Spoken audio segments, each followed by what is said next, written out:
Hello everybody and welcome back to the EBL channel. It's the start of Season 5, it's kicked off, and this is the first top 5 plays of the season. As a disclaimer here, the first one's going to be me, week 2 onward is going to be handed over to the fantastic Nate Tube, so look forward to those. Instead of one British idiot making a fool of himself, you're going to have another one. No offence, Nate. But without further ado, let's just get straight into the top 5 plays of Season 5 EBL Week 1. But first up, some honourable mentions, of course. I do want to put in a special word for Jakey XY, coach of the Snowdonian Frostmoths strat, for using crits with his Inteleon, using the focus energy to raise that crit, obviously having the sniper ability as well, and then, Gigantamaxing, not Dynamaxing, Gigantamaxing it.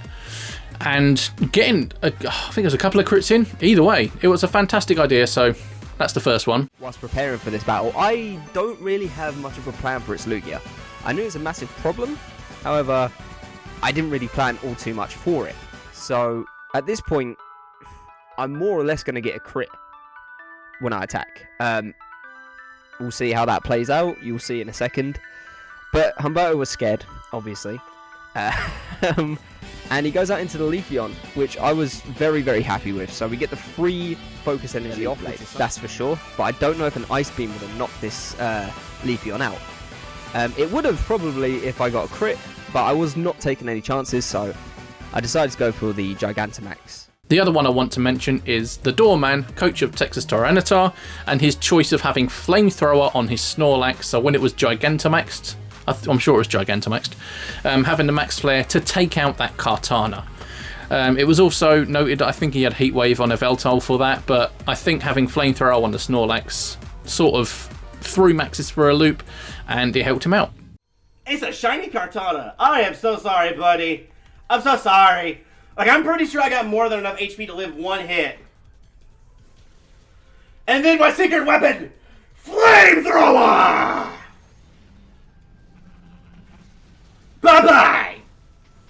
Let's go! Now, kicking off the first top 5 plays of the season, EBL Season 5, Week 1, we actually go back to the Doorman. Now, there was a point in this battle where Maxis, coach of the New York Matang, had Gastrodon in a sort of cycle of using Yawn and Scald, and then the other person having to switch, and it Scalds again and Yawns, and it was quite repetitive, not in terms of entertainment, but you know, the strat, it was working. So the Doorman had to think of a way around it, and he just let his Yveltal go to sleep to use Dark Pulse, I think it was, to take out the Gastrodon. But it was a good strat because it turned it round for him. I think that was sort of like the start of where he actually really came into this battle and made it his own. And yeah, either way, let's have a look at the clip. Yawn, okay. I'm hoping that Dark Pulse will take it out. I gotta let him go to sleep. Just because of the fact that he keeps switching, he keeps doing the Yawn Scalding tactic. Now, he might try to switch in order, predicting the double switch from me. He does not. I'm hoping for a knockout or for a flinch. We got the Gastrodon on. Let's go. Alright, we got rid of that mechanic. We did have to put Yveltal to sleep, which does suck, but at least we got rid of that. And at number 4, we are going to be including Sly Guy's choice of the Perish Trap. Now, Sly Guy, coach of the San Antonio Espers, used this strat from his Azumarill on Smoosh's TJ Dropouts Blastoise. Pretty sure, if my memory serves me right, it was Perish Song from Azumarill on his Blastoise, and then it was Whirlpool to keep it in, and it took out that Blastoise. There weren't too many deaths in this match. However, this did seem quite sort of smart to me. I tried to do it in the championship game last season, but never even got the opportunity to do it. So it's good for someone to actually do it a lot better than I did, and for someone to actually do it properly. But either way, let's watch the clip. That doesn't break my sub. Blastoise is trapped in the Whirlpool. We've done it, folks. We've done it. We have done the Perish Trap.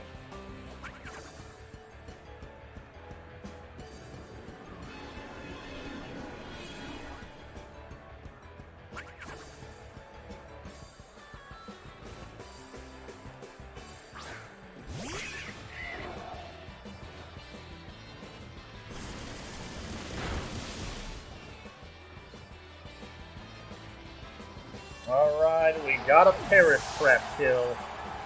Blastoise down by Perish Trap. Alright.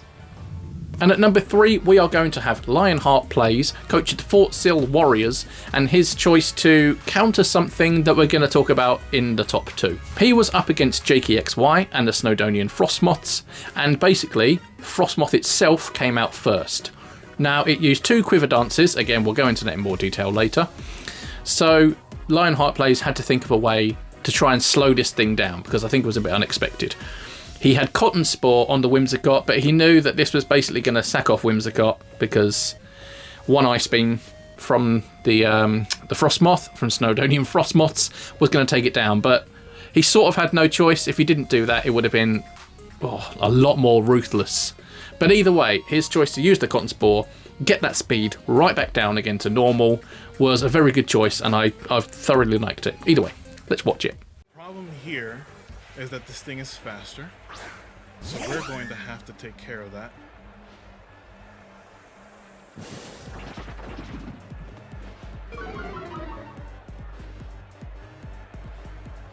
Okay, Ice Beam. Okay, good.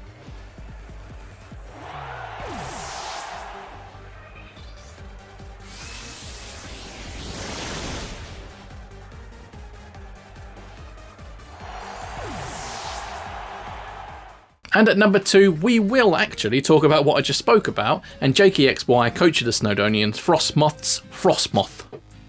That's a tongue twister. I don't think anybody actually really expected this play from Jakey, and that was opening with Frostmoth, something that's got 2 4x type weaknesses, may I add, so it's quite dangerous to go for it as an opener, but then to use Quiver Dance twice. Get the speed and both specials up 2 stages, and it really did catch Lionheart Plays off guard. I think it caught pretty much all of us off guard, and it worked brilliantly. It really, really did. And this is in there for number 2 purely for that reason, purely for the surprise factor. And it caused Lionheart Plays to try and think of a way not to deal with the Pokemon, but to deal with the stat increases. So, like I say, he got rid of the Whimsicott, but he got the speed down so then he could eventually take it out. But either way, it really did cause a 3x champion a lot of trouble. Either way, I'll shut up now.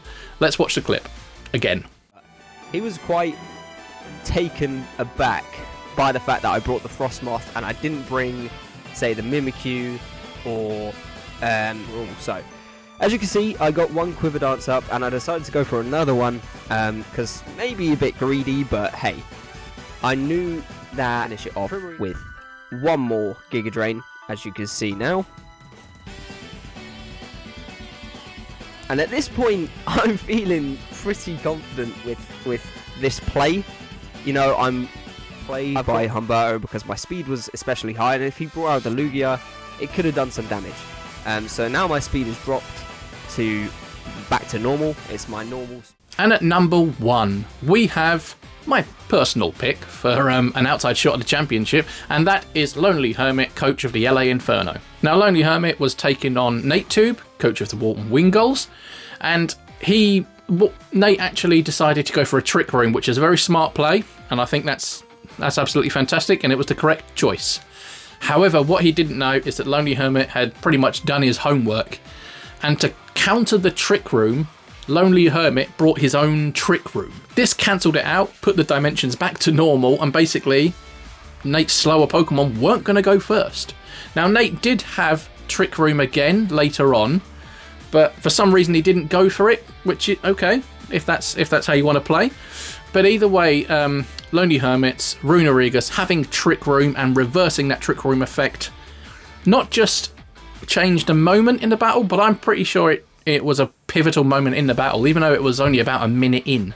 That really did set a precedent for the rest of it, and it set him in good stead to go on and win, I think, 6-2. Either way, let's watch the clip of number 1. He's good at Trick Room. So we're gonna get up I'm gonna get up Stealth Rocks first turn. And then if he uses Trick Room, we're just gonna Trick Room it right back. Because I'll be able to switch up the Trick Room again. So we get up Rocks, that's fine. I actually like that play a lot.